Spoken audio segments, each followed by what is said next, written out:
This is your ultimate stop for everything sports. The Golden State Media Concepts Sports Podcast. Should I say more? From the NFL, MLB, the NBA to MMA, it's all in here. The Golden State Media Concepts Sports Podcast. Listen now.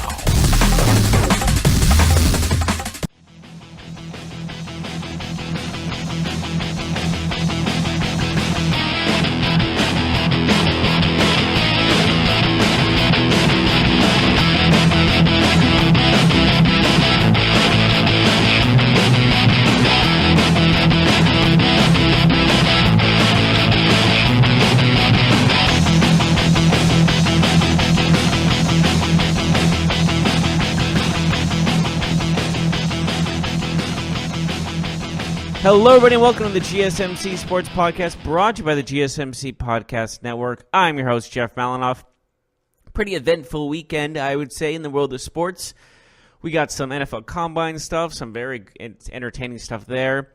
Got some basketball stuff, including LeBron and the Lakers and how they're just showing up. And, of course, some college basketball, too. A little incident between Utah State and Nevada brings in some concerns. And UFC, of course, UFC 235 that went down. John Jones defending his title against Anthony Smith, who came out the victor there, I'll tell you. And, well, of course, Bryce Harper being just in the news again. But it's for a good reason, not for, oh my God, make up your mind reason. So we'll get on that as well. And, of course, there's a little bit of Snoop Dogg in there, too. Well, that goes with the Lakers. It's actually pretty funny, all things considered. But, let's start with the football talk, because the Combine is happening still. I believe it's the defensive backs that are doing stuff today, if I'm not mistaken. I'm pretty sure it's continuing, last time I was aware.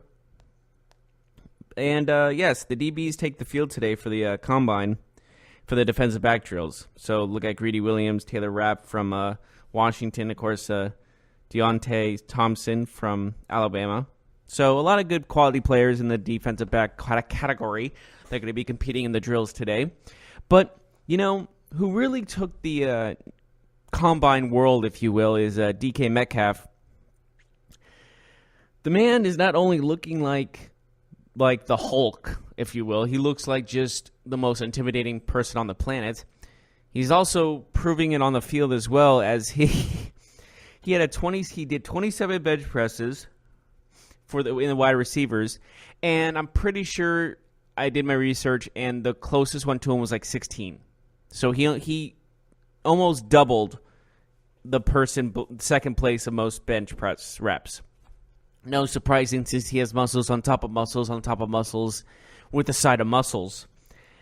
And pretty sure he has, I think it was 4%, less than 4% body fat or something. I forget what there was a little joke. Maybe it was a fact, I'm not sure. But there was something crazy about him having such low percent body fat that he probably has none, which I'm pretty sure is not healthy for the body. I'm pretty sure you need some body fat, but whatever. He also ran in a very impressive 4.33 at the 40. So not only does he have the height, he has the strength, he has the speed. And then he hits a 40.5 vertical, which is, again, impressive. If this guy goes in the top 5 in the draft, that would not surprise me. You're looking at the 49ers, right, with the number 2 overall pick, and you're like, okay, they're going to get a Josh Allen or Nick Bosa, depending what the Cardinals pick, but they need a wide receiver as well. And if they go with DK Metcalf, I don't think anyone would have really a problem with it, because of how impressive he was in the Combine. If he goes number 2, and I'm a 49er fan, just hypothetically, I would be like, I get it. I get what they're going for.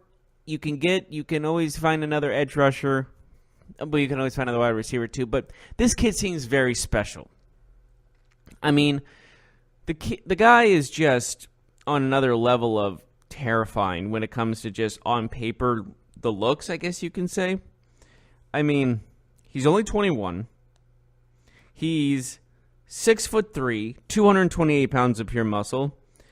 And you're going to love this. On Wikipedia, under career highlights and awards, it just says freak of nature. And I'm pretty sure that's pretty valid, all things considered, how dominating he looks overall, which I'm hoping for the best of him because of, like, he got a little emotional talking to his family after he's done with the combine, and it was just a really cool feeling of, like, he kind of realized how important this combine really was and how much his stock went up in this one instant. So his stock definitely went up, no doubt about it. I'm looking forward to seeing where he goes in the draft. Honestly, I see him definitely a top 10 pick. Depending on where he goes, I'm not sure because there's just a lot of team needs for a lot of teams in the top 10. Like, I can see him going to Denver. I can see him, because they got Flacco, they probably need a guy that can give him the ball to, so him and Emmanuel Sanders some help after his injury, so I think he would be a good fit in Denver. But again, like the 49ers, it might be a good fit. Jacksonville, if they're going after Nick Foles, which we'll talk about that as well. If that's happening, then they'll definitely consider taking him instead of a quarterback that many people, including myself, have said they might take him in the draft. And I just see a lot of open positions for him that could definitely put him in a very good position to succeed. And he wasn't the only one that actually impressed me and everyone else at the combine.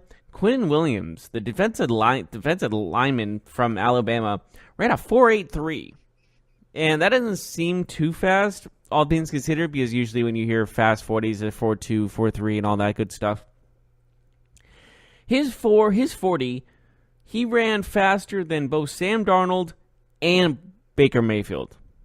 I know they're quarterbacks, but that's still impressive when that guy that size, and if you were wondering if he can outrun or when a quarterback can scramble away from him, those two probably couldn't scramble away from Quinnen Williams when it comes down to it if they're ever meeting in a game. So his stock moves up, and this also goes down to the question, like, we don't have a guaranteed first overall pick anymore. Like, for the longest time we said, oh, so Nick Bosa is going to go number 1 overall regardless. But after the combine and after the height of Kyler Murray, of course, was official, 5'10", and how other guys are performing in the combine, I feel like it's down to 3 potential first overall picks. And number 1 is obviously Nick Bosa. Number 2, got to go with with Kyler Murray because of the fact the Cardinals might be picking him up and dumping Josh Rosen to the curve, which is probably, I don't know where Josh Rosen ends up if they pick Kyler Murray number 1 overall. I don't know if they keep him as a backup or they trade him for a couple of draft picks to somewhere else. I'm not sure who would give up some draft picks. I'm not assuming it's going to be a first-round pick, maybe a second and a third if I'm going to guess at the highest. But overall, you're looking at Josh Rosen being one of the biggest busts just based off just how he was supposed to be the number 1 overall pick in some draft classes last year, and now he might not even have a job by the beginning of this season. Well, maybe not the biggest draft bust, but maybe the quickest, like, disappointment, if you will. I don't know how else to describe it. That's the best way I can describe it, is just the biggest downgrade, I guess you can say. Can't really explain it otherwise. But regardless, looking overall at if they draft Kyler Murray, it will definitely be one of those moments where it's going to make or break Kingsbury's start with the Cardinals. So we'll see how that goes. And finally, of course, the third potential number 1 overall pick to me is Quinnen Williams. So between, obviously, the big defensive players, because this is a defensive players draft still, in my opinion, even with some very talented offensive guys, it just seems to be edge rushers galore, as well as some very talented linemen. And with that, I mean, you can even put Josh Allen in the mix for number 1 overall pick because of the fact he had a pretty good combine himself, but he also had a fantastic season with Kentucky against some very talented teams. So because he's in a tough conference, and Kentucky's in a tough conference when it comes to football. So he proved his worth there. So I could see him definitely being a number 1 pick, but I would put him at number 4 if I had to put him in a ranking. Do I still see him going number 2 to the Niners? Probably. That was my mock draft choice for him, his destination. But again, I think the Niners, like especially maybe even the Cardinals, have a lot to think. I think a lot of teams have the top 5 teams have a lot to think about when it comes down to this draft because there's so many options available and so many talented guys that it's hard to just think you're going here. That's for sure.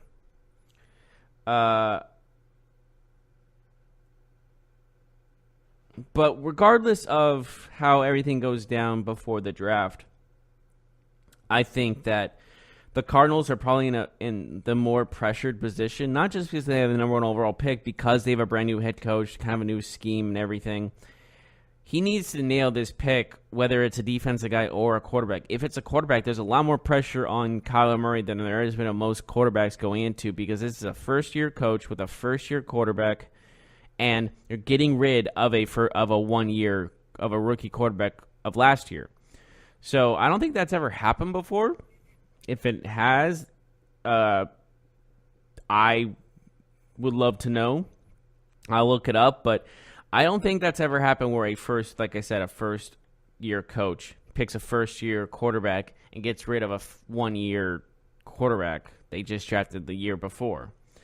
So there's a lot of questions that need to be answered when it comes down to this. And there's just a lot of options. Well, not a lot of options, and just make or break. That's basically what this is coming down to. So how I look at it is maybe the Cardinals are in a tough situation just because there's so many good options available. But honestly, with those 3 first overall picks, in my opinion, between Murray, Bosa, and Williams seems like a sure thing, or maybe not a sure thing, but the safest one to go with. Bosa would be second, just based. I'm still worried about his injury he left Ohio State with. He still looks like a great player, no doubt about it, but still there's still concerns to me based off injuries. And then Kyler Murray is the biggest risk of them all. But it's going to be tough to see which one, what the Cardinals are really leaning towards, because it could be anything. And also, speaking of like quarterbacks, of course, like I said before, it looks like the Jaguars are going to cut ties with Blake Bortles and go after Nick Foles, which is probably the best bet. I said this probably recently because of the fact that they might select a wide receiver in the draft to help Nick Foles in the long run, like draft DK and then go with him. But it just seems like that's a foregone conclusion that they're going to reach out to Foles and give him the starting quarterback position. And I think Blake Bortles has had enough opportunities to be the guy in Jacksonville, as well as make it to an AFC title game. But he was not the sole reason they made it to an AFC title game, so he's not like he wasn't super crucial. He had some good games. I'm not going to lie to you there. But I think the fact of the matter is, if anyone was expendable when it came to the AFC contending Jacksonville Jaguars a few years ago, it was definitely Blake Bortles. And so with that, there is the question of, if they do get Nick Foles, are they contenders again? Because their defense hasn't changed. Their defense is still honestly pretty darn good. And the reason they didn't do so good last year, my opinion, was they were on the field so often they had to make mistakes because they were on the field so often. You know, like every time they were off the field, like 2 or 3 plays later, like it was either an interception or a punt or something so quickly that they had to go right into on the field again and exhausted. They were exhausted. That's just the bottom line there. But if they get a quarterback that can take time off the clock and give them time to rest, then they could be just as deadly as ever. And I think that overall, when you're looking at Nick Foles, he could be that guy. But you know, there's still a lot of unanswered questions regarding Nick Foles, if he can play a full 16-game season, because he hasn't done that well overall. But when you're looking overall at just his, what's the word I'm looking for? When you're looking at his potential as a future starting quarterback, an actual starting quarterback for the next, like we said, like a full 16-game season, there's going to be some concerns because he hasn't really proven he can do that. He's done on the short term, he's done great. I'm not taking anything. He's done amazing.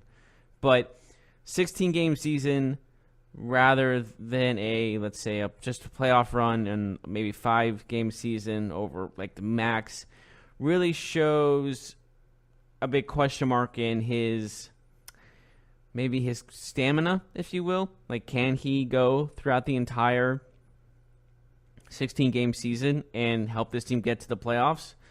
Because he's done the playoff part. He's done that part. There's no question about that. But when it comes down to surviving that long, staying healthy that long, that's still to be determined. So there's still, to me, a lot of unanswered questions that need to be answered when it comes down to it.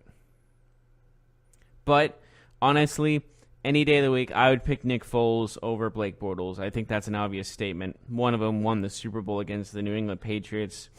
Kind of stopped that three-peat from happening, to be honest with you. I guess he did. I don't think it's kind of. He did stop a three-peat in theory because of the fact they won the next year. And he did help them get to the playoffs when he was the quarterback after they took out Carson Wentz. So it's still not, I would say it's like, obviously you're good to go with the best option, and Nick Foles is probably the best option in free agency at the moment. But again, you got to just, it's time to cut ties with Blake Bortles, like I said before. It's just, there's no excuse for him to still be struggling or still be on a quote-unquote, like, rookie, like, still, like, becoming what's the word I'm looking for?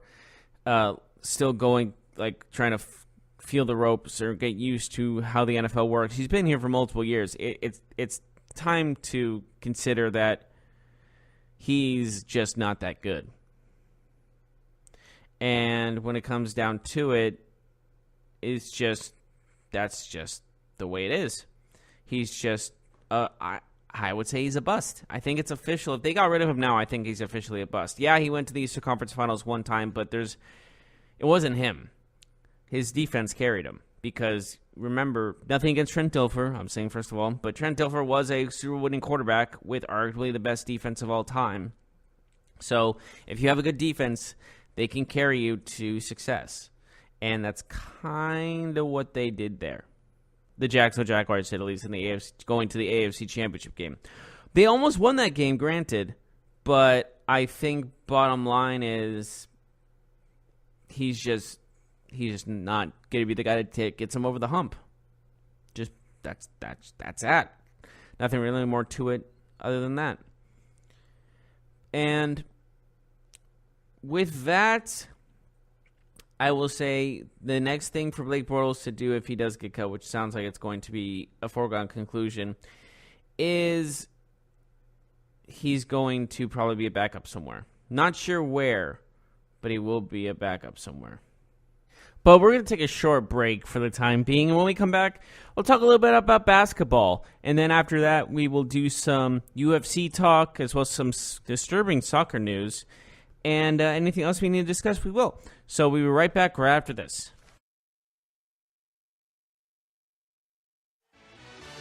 Are you looking for the very best NFL and college football podcast? Then check out the GSMC Football Podcast. Get the latest football news both on and off the field. From the NFL Draft to trades to the rumor mill to the NFL Combines. They got you covered. That's GSMCpodcast.com/football-podcast. Get updates on college rivalries, game day insights, and much, much more. It's football talk the way you want it. This show eats, sleeps, and breathes football. Don't forget to like them on Facebook and follow them on Twitter. Visit GSMCpodcast.com for more info.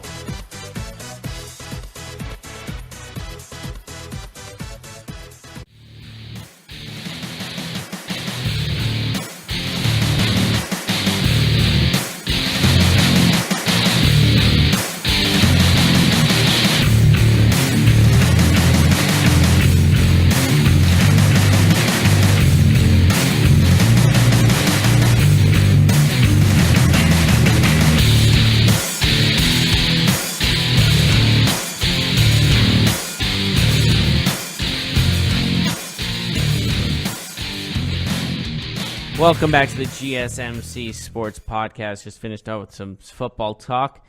Now, let's get into the basketball talk. And, of course, the first thing we are going to bring up is something pretty important. Well, maybe not important. Maybe that's the wrong word.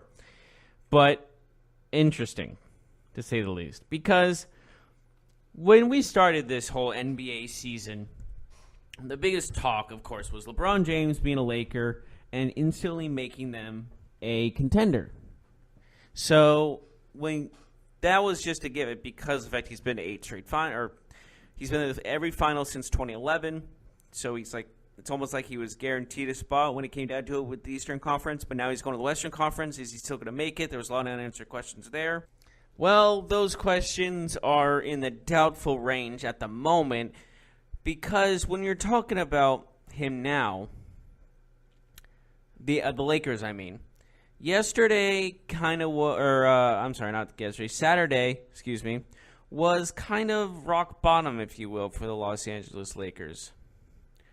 Despite LeBron James' 27 points and 16 assist game, this is going to be hard to say. It's going to be hard to sink in, LA fans. You guys, the Lakers have lost to the Phoenix Suns 118-109, and the Suns are at the bottom of the Western Conference. And now this hurts the Lakers' chances even more of making the playoffs. Suns are dead last in the Western Conference, tied with one of the worst. They have the most losses in the NBA at the moment. Close to them are the Knicks with 50 losses, but they have 51. They had 12. They had the worst record, but now they're tied with the most wins, or the least amount of wins, with the Knicks. So, yeah. Now, the 8th seeded team in the West right now are the San Antonio Spurs at a 35-29 record. At 9th place still is Sacramento at a 531-31. They've lost 3 straight, which kind of hurt their chances, but they still have they're playing the Knicks in the Knicks twice in 3 games, which could help them in the long run, but we'll see how that goes. And the Lakers are at a disappointing 30-33. So they're 3 games below 500, lost 2 straight. They have not won a back-to-back game since mid-January. So it's been an entire month since the whole month of February, they did not win a back-to-back game.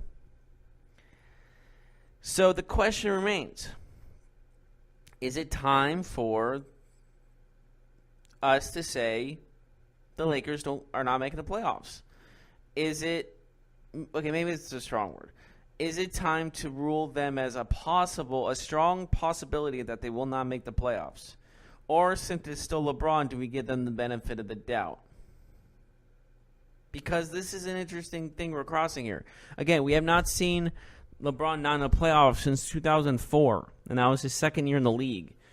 So, seeing him out of the playoffs is going to be weird if they don't make it. But, honestly, their shots are getting slimmer and slimmer by the second as they keep these games after they keep losing these games in disappointing fashion.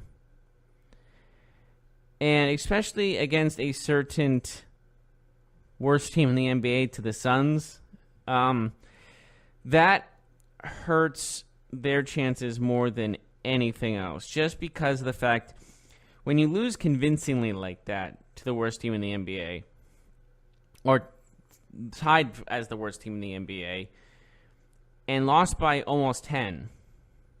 So, with let's look at their next game, shall we? Let's just go to the future.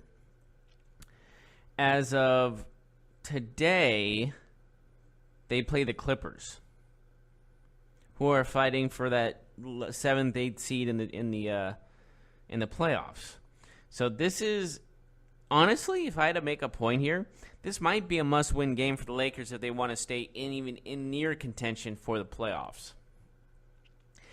But the thing is with that, even if they somehow, by any way, shape, or form, squeeze into the last spot in the playoffs, because I think the 8th seed is the only possibility here. I don't think they're going 7th seed.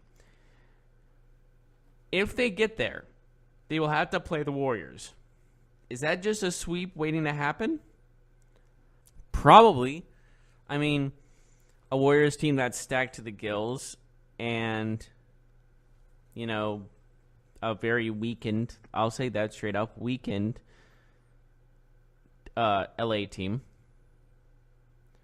Because maybe this is good. I don't think this will hurt LeBron's legacy by any means, but I definitely think it's going to be one of those factors in where you're looking at it and it's like, wow, maybe he can't carry every team to the playoffs like we thought he's been doing for years. And because let's face it, he has. He's done that countless time and time again, how he's performed so well with teams that have maybe not the best supporting cast around him, but he still gets the job done nonetheless. So I say this in the more long lines of maybe this will put a damper on LeBron's career. A blemish, if you will. With all the media hype, him going to LA and all this stuff, I think this, if they don't make the playoffs here, I think this will be looked at as he's here for the Hollywood scene. He's here for the acting scene, for like Space Jam 2 and all these other things, and not for winning because he's won already. I think that's what the bottom line is. I think that's what people are assuming. I'm not going to say that's a fact, but I think it's more along the lines of just like a possibility of what the reasoning is. Like LeBron's getting up there in age, obviously, and we obviously don't know what his real, like, if he's there to win or not. Like, we don't know his true intentions. Obviously, he's there to continue his legacy and win championships. Like, everyone's in the NBA to win a championship. But is there other things in LA that he's more inclined to than actually just looking at a championship now? Is there more in LA than... Because I think that's what people are saying. There's more in LA than just basketball. There's movies. There's TV shows. There's these other things like that. In Cleveland, there were not so much. Granted, he did still do the whole Hollywood celebrity scene when he was in Cleveland, of course, and in Miami. But Miami's a little bit bigger market as well. But I think when it comes down to it, it's one of those things where you're looking at it and going, maybe LeBron's here for maybe there was other motives that got LeBron to the Lakers, not just basketball. Because let's face it, Lakers were an untalented team going into the season. Everyone was like either not ready to be the starters or just still in development and just still getting used to the whole NBA. Because a lot of young players there, definitely. And then they traded D'Angelo Russell, which probably the best thing that ever happened to him. But he became what they drafted him for. He became the man. So maybe there's something in LA that we're not seeing that is affecting these players. Like, for example, if Lonzo Ball gets traded to, let's say he was traded to the Pelicans. Let's just use this as an example. Would he end up like D'Angelo Russell? Would he end up as a all-star? Would he end up as a key player on the Pelicans? Well, we'll never know, obviously, but I would say I can't assume why that's not a possibility. Like, that's an interesting thing to discuss because of the facts that, look, D'Angelo Russell is a perfect example of you never know what kind of situation best suits you. Because even in the NBA, where it seems like it's kind of the same play style with a lot of teams, maybe different offenses, sure, but still, like, regardless, you should benefit in every single offense, defense, and all this other things in the NBA, but maybe that's not it for a lot of players. And we're kind of seeing that in a D'Angelo Russell example. So we don't know if Lonzo Ball went to the Pelicans, he would be better. We don't know. Well, we know Kuzma has been playing extremely well. What if he played even better in New Orleans, as well as Brandon Ingram? And, gosh, who else was part of that trade? I think Josh Hart was part of that trade too. There's so many different players part of that trade. It was ridiculous. But regardless, I think it's on the borderline fact that, in my opinion, I'll say this right now, maybe the Lakers don't make the playoffs. I will bet, if I had to bet money on whether the Lakers make the playoffs or not, I would say not. Because, and there's also the facts that there's there's three. I would add this first. That the Spurs, the Clippers, and the Kings are all fighting for spots in the playoffs. I don't think the Lakers can come back from how down they are in I know they're number 10. No, I'm sorry. Yeah, number 10 at the moment at 30 and 33. Then Sacramento's 31 and 31, and then 35 wins for the Clippers and 35 wins for the Spurs. I say the Kings stay in it because of how weak their schedule is going ahead. Like I said, they play the Knicks twice in the next 3 games. So that's definitely a huge advantage going in. But if the Lakers want a fighting chance to continue this opportunity, continue this chance, they need to beat the Clippers tonight. This is a statement game. This is a momentum game. This is a can we still do this kind of game. Because losing this game, they might be too damaged beyond repair at that point. Because not only that, but I think it's just going to be the maybe the feeling, if you will, of the locker room, just the momentum and the confidence of everyone will just be down so low that they won't have a chance. They can't come back from it. It just seems like there's too much to go on. There's too much to come back from. That's just my opinion on the whole Lakers situation. Moving on, I wanted to quickly talk about the Nevada and Utah State game. Now, Utah State upset the ranked Nevada team, the number 12 ranked Nevada team, on Saturday by a score of 81-76. But that's not the real story. The real story is, after the game, Nevada players were extremely angry after the loss to Utah State. Not only that, but there was talks of fans attacking them, and not attacking them, but just pushing them and saying some verbal insults to them as they ran onto the court, which brings up the controversy of should fans be able to run onto the court after an upset win like that because they have full access to the players, and that could lead to disaster. And with that, there was after the game, too, there was more than just the fans. Because something must have happened as the Nevada players, to the Nevada players in the tunnel. Not only did the fans make contact with them and all that stuff, they probably said some horrible things. There was emotions in the tunnel as Jordan Caroline punches a fire extinguisher glass case and shatters it. Not all of it, but there was a good punch that shattered a good bit of it. And with that, he was saying that, a source says that an assistant coach for Utah State yelled something at Caroline after the game, and that's what triggered him. It's not certain what exactly he said, but in the words of Caroline during the whole altercation, he says, "You don't call me explicit." And I'll just say it. He said, and I won't say it, but I'll say the first letter, he said the N-word at him. That's what supposedly he said. Because he says, no one calls me the N-word. And if that is the case, who's that assistant coach?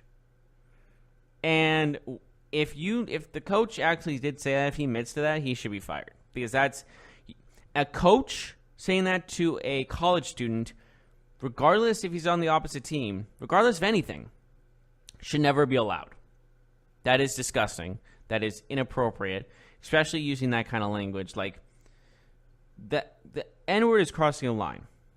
I think that is a highly offensive word that people still are very touchy about today, understandably so, because of the ramifications and the history behind that word. But if you call them anything else, any explicit word, I would still say that's completely unacceptable. And so with that, I do say that if this coach did say what he said, he should be fired immediately. No hesitation. But again, we don't know if this is true. This is all alleged as of right now. But it feels to me that if this was all alleged and Utah State should already know about the actual ramifications of this and should already know what actually happened, he should be fired already. The fact that he's still there, I haven't heard any word about him being fired or anything, or any factoid of him saying those things still, granted. But if he did, I would fire him immediately. I don't think there's any room for that, especially college sports. I mean, come on. These kids aren't getting paid, and you're just going to, and then that whole conference, we won't get into that, but you're just going to yell that derogatory slur at him. That's not right for an adult, an assistant coach who's most likely an adult, saying that to a student. Because that's what he is. He's a student. And that's inappropriate. That should not be allowed. So I understand the anger of the players if they're being disrespected like that.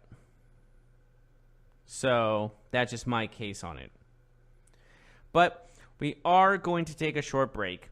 But when we come back, we'll be talking about the UFC and also, actually just UFC 235 and the outcomes of all those games. We'll be right on that when we return.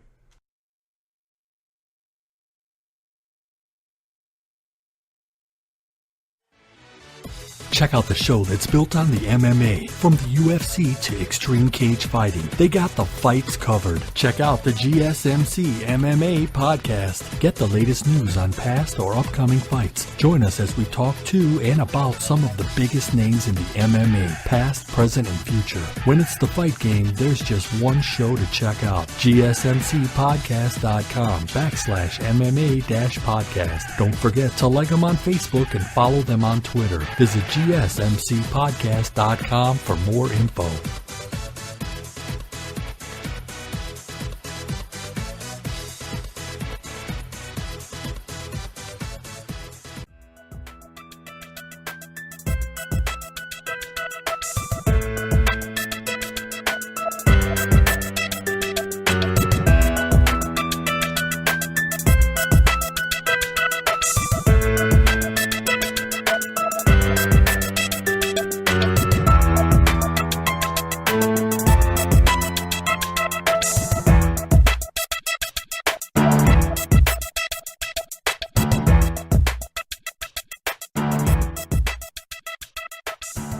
Welcome back to the GSMC Sports Podcast.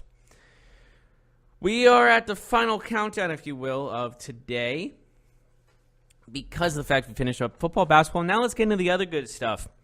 UFC 235 was this weekend, as we had some interesting... Well, you know, when you expect interesting hype for fights and all that kind of thing, you think John Jones would be the front of it, but he wasn't. The welterweight title fight between Tyron Woodley, the champion, and Kamaru, sorry if I butchered the name, Kamaru Usman, which ended in a unanimous decision. Usman's the new welterweight champion. But that wasn't actually the fight. That wasn't actually the outcome itself. The outcome itself came from after the fight, where it was announced that Colby Covington will be his next challenger at an undisclosed date. But as soon as Usman was leaving the octagon and I guess saw his challenger, he kind of tried to get into his face. I'm not sure if it was more of maybe Colby Covington saying something to him and him coming after him, or he just wanted to be cocky. I'm not sure I couldn't tell you what the actual reasoning was. Could not tell you if I wanted to. But it seemed like there was a lot of hostility between the two, and obviously security backed before anything got violent. And yet, that was not only problem between the two that night. In the casino that night, Colby Covington's with fans, I think, in a signing, it looks like. I'm not entirely sure what the actual scenario is he's there for, but Usman pays him a visit as they try to fight again. But this seems a lot on... I really can't say who to blame in this situation, but Usman seems to be the one instigating this, in my opinion. I could be totally wrong. Absolutely. But to me, when I see the two videos, seems like Usman's the one that starts the two up. But again, it's one of these things where maybe this is to make a good fight story, like sometimes this thing kind of like they try to make more of it than it actually is to make more of a money on the fight, which is understandable. But the fighting in the casino seemed a little bit unnecessary. Usman going up to him and I think his trainer or something, I forget who else was, trying to fight him. It just seemed unnecessary, and obviously I believe that Usman instigated it, but I could be totally wrong. It could be the other way around, but it seems that Usman's trying to pick a fight, not just a UFC fight, like have legitimate beef with the guy. Or there's something there that we don't know about. Maybe some personal stuff we don't know about. Who knows? But that is one of the main things I took away from UFC 235 is just that whole altercation between Usman and Covington. But the main event was also very interesting as John Jones retained his UFC light heavyweight title, again, against Anthony Smith by decision.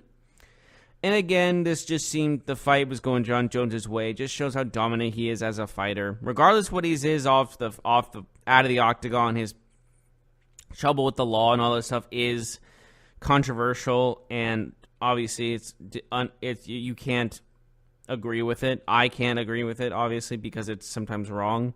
Well, sometimes it's always wrong when you're getting in a car accident with a pregnant woman and running away from the scene.